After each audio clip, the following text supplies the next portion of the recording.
Estuary News today, we find out what's in store for the final season of City of Culture. We talk beer mats, and a date is set for work to start on a busy North East Lincolnshire road junction. And we get the latest transfer news in our area this transfer deadline day, courtesy of Jack.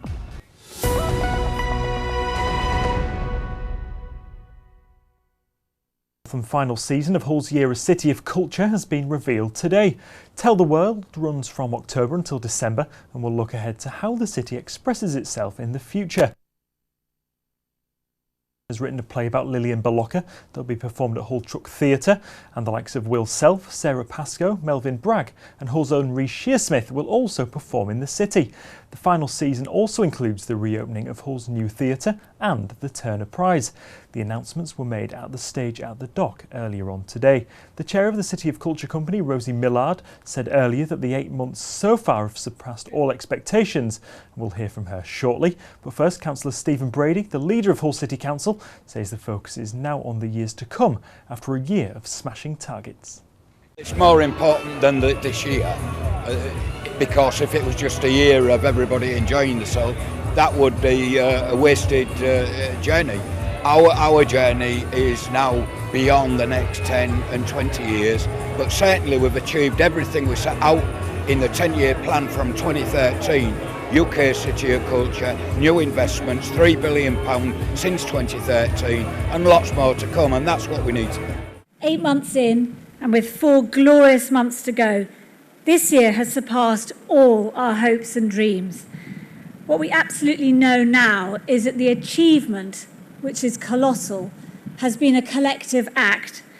Hull City Council, our 80 partners, the volunteers, the schools, the young people, communities across the city. The list goes on and on. Not only have we celebrated Hull, we've also staged the UK's first cultural quadrennial, and as such this season features some of our most celebrated contemporary artists making urgent and world-class work. The Royal Ballet, Maxine Peake, who we'll hear from later, Blast Theory, Marshmallow Laser Feast, Martin Parr, Slung Low, James Graham, Tanika Gupta, Rhys Shearsmith and the nominees of the Turner Prize, to name just a few, and many of whom join us today. Ambitious in its outlook with a strong focus on technology, the work asks us to discover new stories, exercise our newfound voices, one of them's doing that right now, and to ask big questions. In the case of one of our biggest artistic commissions, perhaps the biggest question of all, where do we go from here? And we'll have more from the City of Culture a little later on. Elsewhere today, drivers could face 8 months of delays when works begin at a busy junction south of Grimsby. The toll bar roundabout is to be replaced by traffic lights, despite claims by campaigners that the work will cause bedlam, carnage and chaos.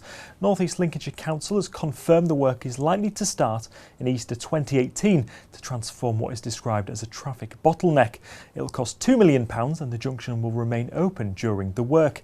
The Council's Cabinet gave the scheme the green light back in February, despite the efforts of campaigners who argued that traffic lights were not the answer to ease daily congestion. Plans to build a new high-rope woodland adventure park have been given the go-ahead. The development will be built at Normanby Hall after North Lincolnshire's Council Planning Committee voted to grant planning permission for it at a meeting. The new Go Ape site is expected to create 26 new full and part-time jobs and will take up 7 acres of woodland. Hull City of Culture has launched a photography competition with a difference. The winning photos won't be displayed in a gallery or even online, but will be printed on beer mats strewn across the tables of the city's pubs and clubs. Pictures of scenes from Hull can be submitted via Instagram, with winners chosen by world-renowned photographer Martin Parr. The Hull Beer Mat Photography Festival is a photography competition, and it's going to be judged by Martin Parr, who, as you probably know, is one of the most renowned photographers in the world. And all you have to do to enter is to upload a picture to Instagram, to Twitter, to Facebook, and tag it with the hashtag HullPhoto2017. And if you do that, then it's in a chance, you've got a chance to be in the competition to win. Well, I'm hoping people take the opportunity to send in pictures of Hull, maybe a side of Hull we've not seen before. Sure, you know, there's going to be a lot of pictures of the Humber Bridge, there's going to be a lot of pictures of the Deep and so on, but we're also interested in an element of social documentary, so pictures of people in Hull. You know, one of the things I think about Hull that makes it a great place to live and to visit are the people. So let's have a look at your pictures of people in Hull, and for some inspiration, you know, look at the work of Alec Gill in his recent Hessel Road exhibition in the city. You know, it's all about people. Sure, we want to see the buildings as well. Anything's in with a chance. If you've got a picture, whether it's a professional, you take it on a professional camera or a mobile phone or anything in between, if you think it's good, upload it, put a hashtag on it, and it's got a chance of winning.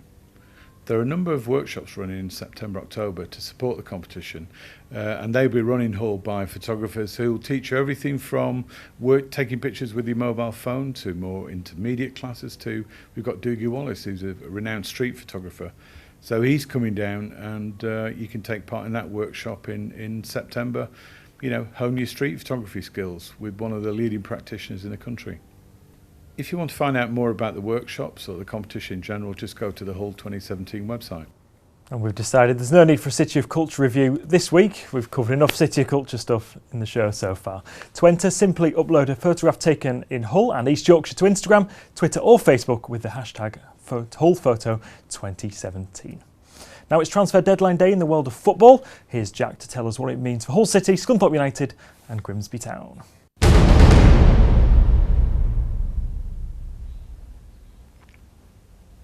It's transfer deadline day across Britain, meaning that local clubs have just a remainder of today to get any deals across the line.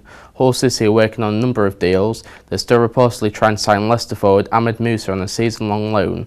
They've also been linked with defenders Matt Wilson and Axel Twanzebe, while loans from Chelsea remain an option.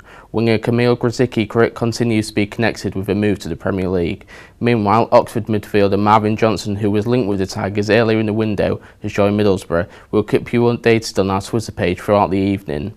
Grimsby Town are looking to potentially get a couple of more deals done before the 11 PM deadline. We understand that Russell Slade intends to bring in 2 more signings. However, Zach Mills and Sariki Dembele have been linked with moves away in the last few hours, something that Russell Slade strongly denied at today's press conference. He's been speaking to us ahead of Saturday's game. If I can maybe do another little piece of business before the deadline, then yeah, I'd be well happy with that.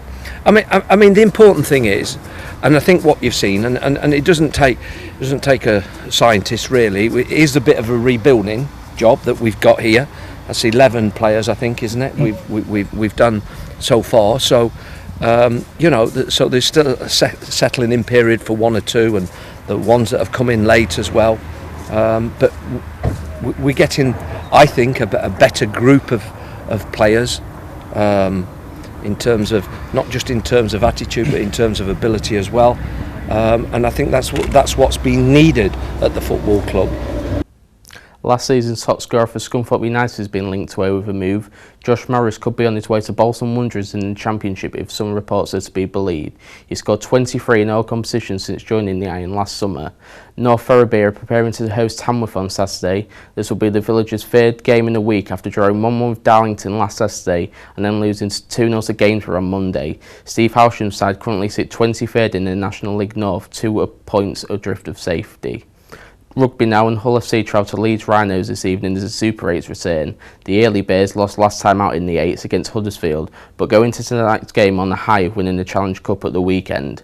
Lee Radford's sides have had just 5 days rest in between the final and tonight's encounter. Radford says due to the short turnaround, the result tonight is more important than the actual performance. Mark Minichalo, Liam Watson, Josh Griffin all miss out this evening. Jansen Tergit, Jack Downs and Brad Fash come into the squad in their place. Kick-off tonight is at 8 o'clock, and that's all for the sport.